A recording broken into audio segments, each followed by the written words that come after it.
రాష్ట్రంలో వర్షాభావ పరిస్థితులు నెలకొన్నాయి. సీజన్ ప్రారంభమై నెల రోజులు అవుతున్నా సరిపడా వర్షాలు కురవడం లేదు. దీంతో అన్నదాతలు ఆందోళన చెందుతున్నారు. ఈ నెలలో భారీ వర్షాలు కురవకపోతే పరిస్థితులు దారుణంగా ఉంటాయంటున్నారు రైతన్నలు.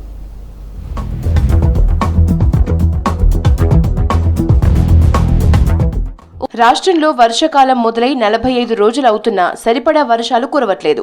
మృగశిర, రోహిణి, ఆరుద్ర కార్తెలు ముగిసినా ఇప్పటివరకు రాష్ట్రంలో ఎక్కడా సరిపడా వర్షం పడలేదు.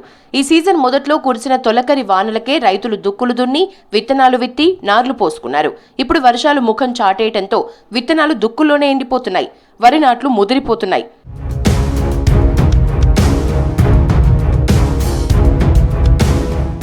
ఈ వానాకాలం సీజన్లో ఇప్పటివరకు ఒక్క జోరు వాన పడలేదు. రాష్ట్ర వ్యాప్తంగా అక్కడక్కడ అడపాదడపా ఓ మోస్తరు వర్షాలే పడుతున్నాయి.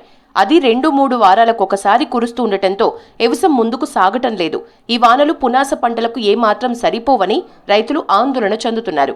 ఈసారి సీజన్లో 60 లక్షల ఎకరాల్లో వరి సాగవుతుందని సర్కార్ అంచనా వేసింది. ఇప్పటి వరకు కేవలం 171,000 ఎకరాల్లోనే వరి నాట్లు పడ్డాయి. అవి కూడా అక్కడక్కడ బోర్ల కిందే పడ్డాయి. కొన్ని చోట్ల నారుమళ్లు పోసి నెలకు పైగా అయ్యిందని, పోసిన నారు ముదిరిపోతోందని రైతులు ఆవేదన వ్యక్తం చేస్తున్నారు.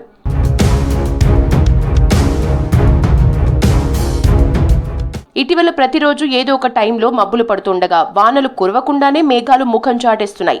ఈ నెల ప్రారంభంలో వానలు ముందు ఊరించినా ఆ తర్వాత కనుమరుగైపోతున్నాయి. అక్కడక్కడ చిరుజల్లులు తప్ప వాగులు వంకలు పొంగేలా వానలే పడలేదు. చినుకు రాక కోసం రైతులు నిత్యం మొగులు దిక్కు చూస్తున్నా వారికి నిరాశ ఎదురవుతోంది. హైదరాబాద్లో అప్పుడప్పుడన్నా వానలు పడుతుండగా గ్రామాల్లో మాత్రం చినుకు జాడే లేదు.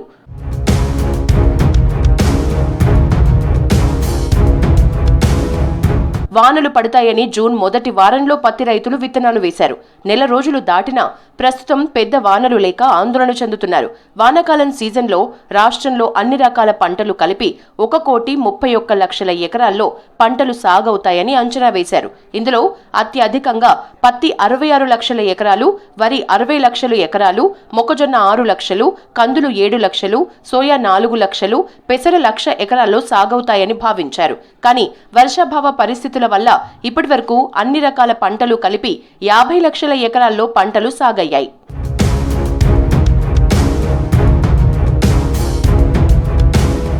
రాష్ట్రంలో వర్షాభావ పరిస్థితులతో ఇప్పటి వరకు 35% పంటలు సాగయ్యాయి. ఇక ఈ నెలలో సరిపడా వర్షాలు పడకపోతే పరిస్థితులు దారుణంగా ఉంటాయంటున్నారు రైతులు.